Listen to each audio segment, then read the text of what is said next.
Hey everyone, this is Tide signing in, bringing you another torghast boss guide. This one, I may butcher the name, the pronunciation, Gherus, the Chained. Looks like a wraith. Uh, Looks to be a caster boss. Um, so I am doing a layer 8. As you can see here, I'm mousing over this little skull icon on the upper right hand corner of my screen underneath the minimap. Layer 8 fracture chambers. As you can see, I have 0 deaths so far. And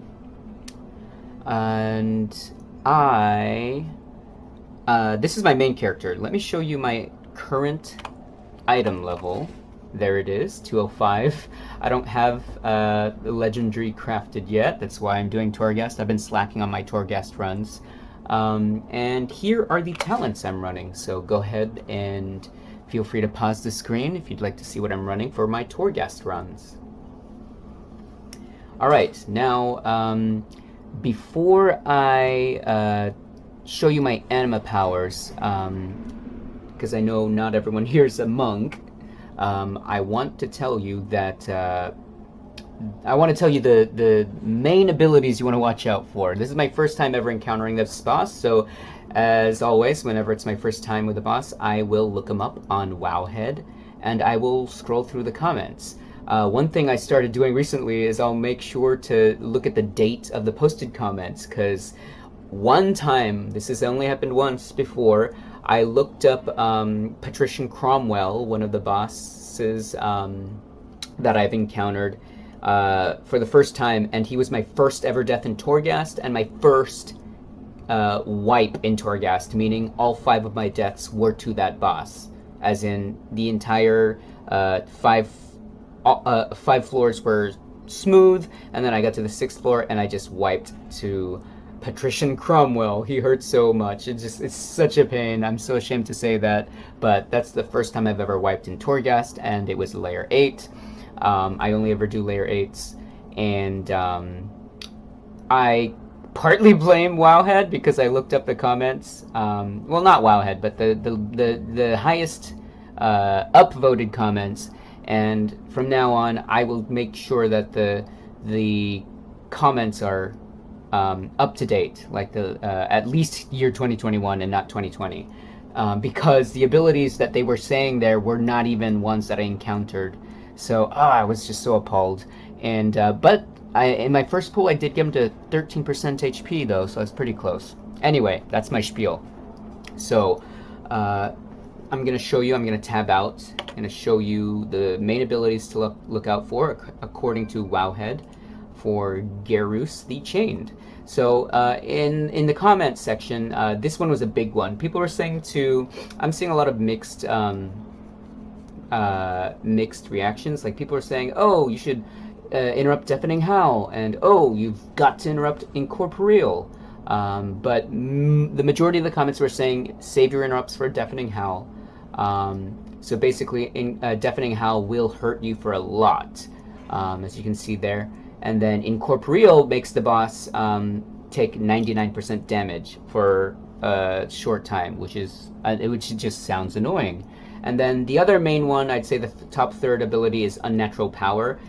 Basically, this increases the boss's power, and they'll kill you in like 4 hits, according to the comments. So those are the 3 main abilities I'm going to keep an eye on. All right, back into the game. So I'll include in the timestamps when I actually pull this damn boss, but for those of you who are monks, I'm going to show you the anima powers that I've collected in this RNG run of Torghast Layer 8 Fracture Chambers. Here we go. So I'm going to mouse over them, and you can see the tooltip information. Go ahead and pause your screen when you want to read more about these. And I will stop and say a few things about the anima powers that I've collected that I feel have good synergy. So let's go ahead and take a look at the anima powers I've collected. Feel free to pause. So blackout kick damage, this one is just, I picked this one up whenever I could for single target damage.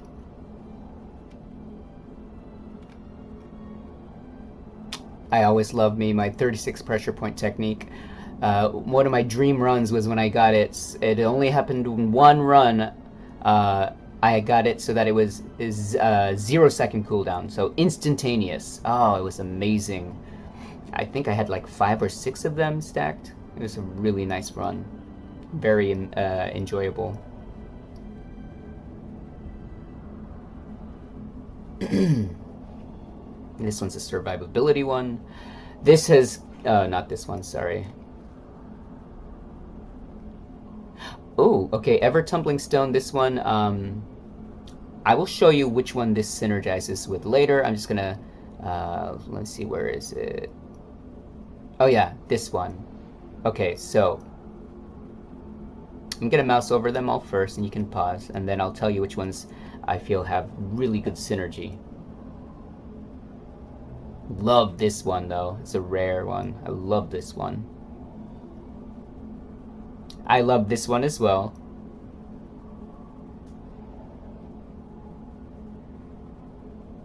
This one I got off a rare elite, like, mini boss, I guess you call him. It's pretty cool.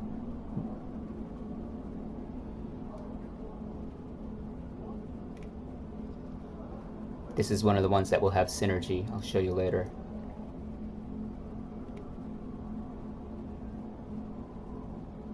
This one is my top favorite monk anima power. This one is pretty cool. I'll tell you why later. That's why.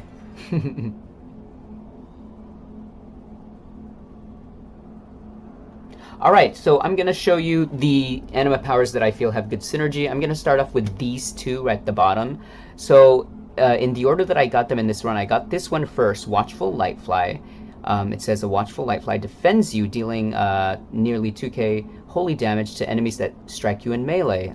So I hope it works with this boss. He looks like a caster boss. I'm not sure if he'll melee me with his skeleton-y hands, but we'll see. But this has good synergy with this one.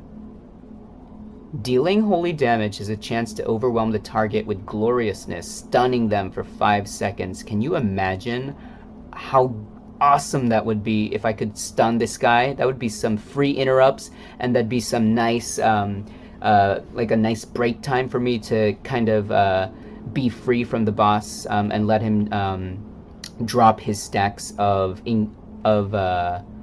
unnatural power, which was that buff that he gains where I believe once he reaches 10 stacks you'll get killed instantly, according to the comments. So, oh my god, that'd be so glorious if I could get that free 5-second stun. So I feel those two have awesome synergy. Now look at this one. So in the order that I got them, I got this one first. Storm Cycle Paradot. Dealing nature damage has a chance to inflict your target with Storm Cycle, dealing 2.4k damage every 1 second indefinitely. That's amazing. But it's a chance to proc, you know, because, yeah, it's just a chance. But, so, and as a monk, the nature damage I deal is, let's see, Crackling Jade Lightning, which I never really use unless I pull a boss, you know, or a faraway enemy. So that's nature damage. The other nature damage I have, it's not a monk ability, but it's my Night Fae Covenant ability, which I always use on cooldown because it's 1k nature damage to all enemies, and standing in the Failing Stomp, by the way it's called Failing Stomp, standing in it will have a chance to proc so that it resets the cooldown, so more nature damage, which goes really well with this. Dealing nature damage has a chance to inflict Storm Cycle, dealing 2k nature damage indefinitely. Oh my gosh. So basically until they die. Free damage. Isn't that amazing? Now that goes along with this one, my top favorite monk anima power. Because when I heal myself with Vivify, it deals 100% of the healing as nature damage. And that's not a chance, okay? So that's 100% of my healing is done as nature damage. So, oh my god. So that's more chances, more opportunities for nature damage, which will proc this one, which will have a chance to proc this, rather. And then one more thing, where was it? Ah, here. Tremor Beast Tusk. I got this off the rare elite mini boss. When an enemy, by the way, he was locked behind an annoying puzzle gate. So it's the one where you have to move all these sliding tiles, and you have to make the laser line light up. Oh my god, took me, I don't know. It wasn't that bad actually. It took me, I'd say, a good 2 to 3 minutes to solve it. And then the gate opened and that tremor beast was on top of me immediately. So funny. I wish I recorded it. Anyway, but look at this. When an enemy damages you, they suffer 1.4k nature damage. It's not a chance. It's instantly done once they damage you. So that's more chances to proc my Storm Cycle Paradox. Oh my god, that'd be amazing. I hope it works here on the boss. It should work. And the knockback... And by the way, if they deal at least 5% of your health and damage, which will be guaranteed to happen with this boss, with his unnatural power ramping up buff stacks, then they'll get knocked back. And the knockback may only occur every 10 seconds per target, which is amazing, because that's another 10 seconds for me to be able to kite him and let him drop his stacks of unnatural power. So I was reading the comments, they said, like... night elves were able to shadow meld and get him to drop their stacks while the boss attacked their pet. So this is a great way for me. I can't shadow meld as a Pandaren monk, so oh my god, great synergy. Let me see if there was anything. I wonder if there's another nature thing that I found. Oh yeah, here we go, Chi Wave. So by default, I don't run Chi Wave. The only reason I was able to get it is because I picked up this anima power, Eye of the Tiger talent, which grants you this talent, and if you already have it, it allows you to choose another talent. So I opted for Chi Wave. I didn't go for Chi Burst, even though it is also nature damage, but it's got a cast on it, nearly a 1-second cast. So I didn't opt for that. Chi Wave is instant, and it's a 15-second cooldown, and it's it's a 15-second cooldown.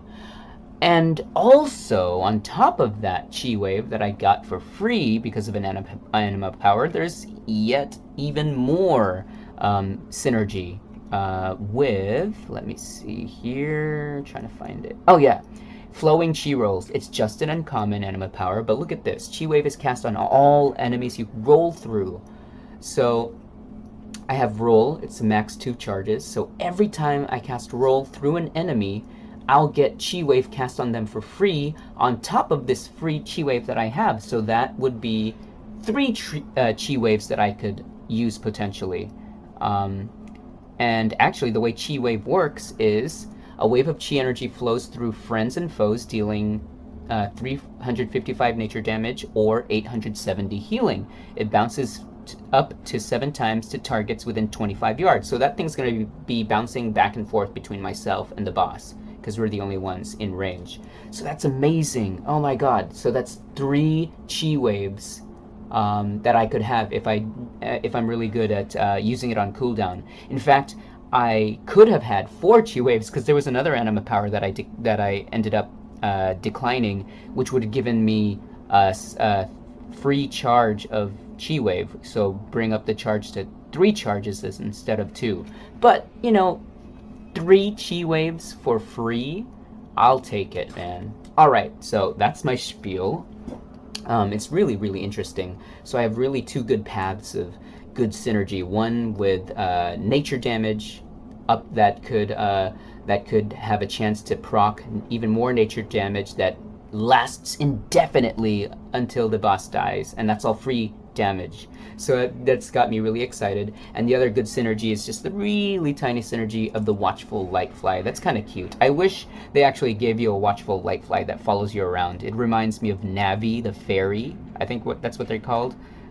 The Kokiri's guardian spirits in Legend of Zelda Ocarina of Time. I don't know what they're called. They look like fairies to me.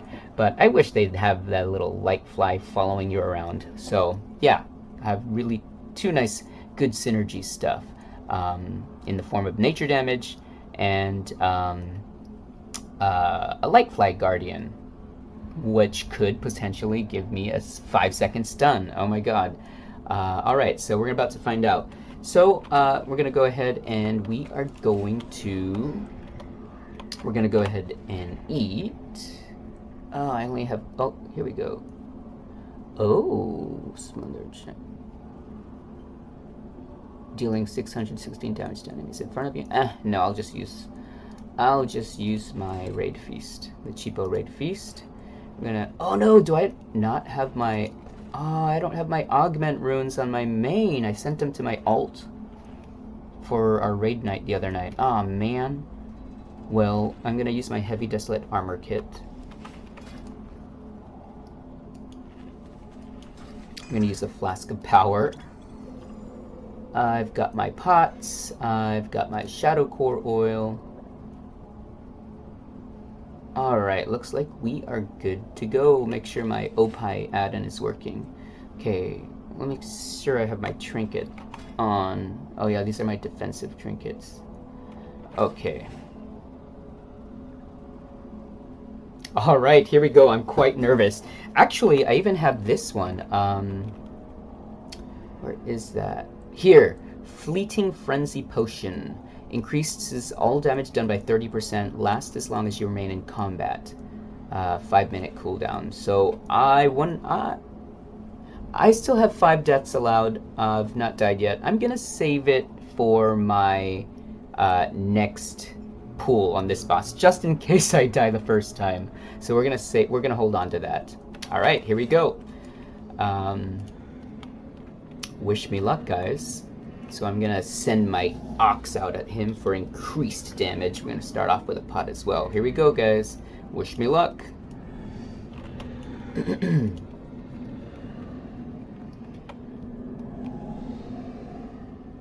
gonna roll through him. Get. Oh crap! That was a fail roll. Oh crap! I meant to interrupt. Oh, he got knocked back there. I meant to interrupt the deafening howl. Oh, I'm gonna stun him for that. There we go. I should be able to interrupt the next deafening howl. Ah! Did I? I think I did interrupt him.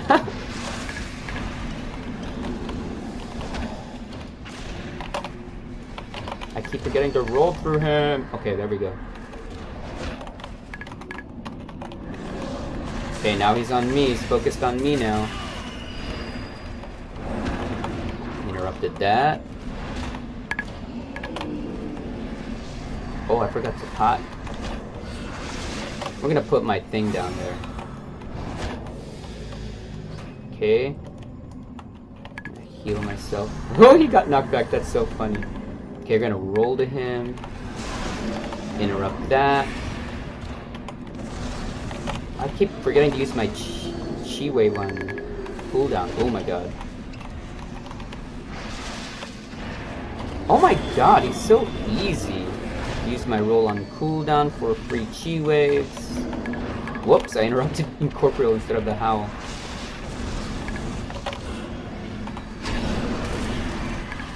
And touch of death. Oh my god, so easy. So easy. I didn't even use the fleeting frenzy potion. But let's see my DPS. So, oh my god, can you believe... Oh, I'm such a noob, you guys. I forgot to use my corrosive dosage. This thing. Oh my god, I would have killed him a lot quicker. I'm such a noob. It's late. It's 1:30 in the morning on a Saturday for me.